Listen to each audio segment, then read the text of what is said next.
Plus loin ce matin avec Christophe Dancette. Bonjour Christophe.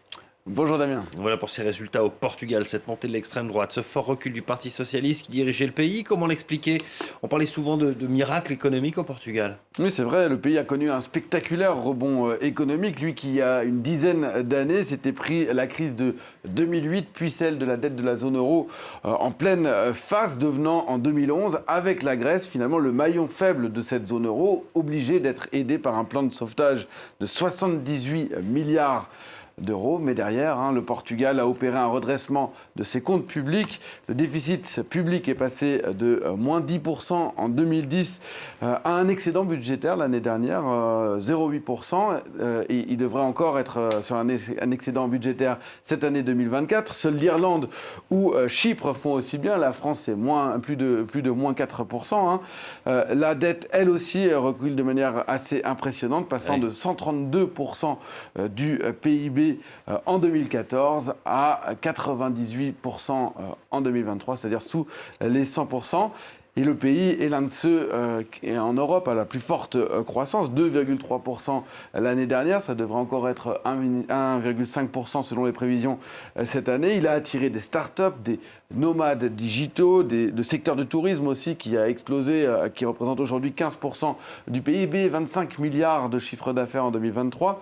Ça s'est beaucoup développé, tout comme celui des énergies renouvelables, l'hydrogène, le lithium, l'éolien. Il est aussi devenu le pays un Eldorado pour les retraités. Alors en apparence, tout va bien en tout cas, mais derrière le miracle, il y a aussi une autre réalité. Oui, cette autre réalité, c'est qu'en réalité, c'est une économie à deux vitesses où une partie de la population, y compris les classes moyennes, a le sentiment d'échapper à ce miracle économique. Le pays est devenu trop cher, invivable même pour certains d'entre eux de cette classe moyenne, avec une insoutenable hausse des loyers notamment, qui a d'ailleurs poussé des gens dans la rue ces derniers mois. Les salaires, eux, restent très bas. Un SMIC de 957 € par mois, c'est très bas. Des emplois souvent saisonniers dans le tourisme, à tel point que le pays reste une terre d'émigration pour les Portugais. 30% des nouveaux diplômés aujourd'hui préfèrent débuter leur carrière à l'étranger, fuyant aussi une politique fiscale pesante. Et ces jeunes, ils sont remplacés par une main-d'œuvre étrangère. Le pays a développé l'une des politiques migratoires les plus ouvertes d'Europe, à tel point que le nombre d'étrangers, il a doublé en 5 ans, passant de 500 000 à 1 million en 2023. 1 million, ça représente 10% de la population aujourd'hui, des immigrés qui proviennent principalement du Brésil, 400 000 d'entre eux, mais aussi de plus en plus d'Asie du Sud-Est, des Népalais, des Indiens, des Pakistanais, qui remplacent des ouvriers agricoles manquants dans les zones rurales, mais aussi dans le secteur du tourisme, justement, avec des emplois saisonniers dont je vous parlais. Le problème, c'est qu'aujourd'hui, ils sont accusés de plus en plus par une partie de la population, celle qui s'est exprimée en votant extrême droite hier, de tirer les salaires encore plus vers le bas. Et ça fait donc le lit de l'extrême droite. Il n'y a pas que ça, il y a la corruption aussi.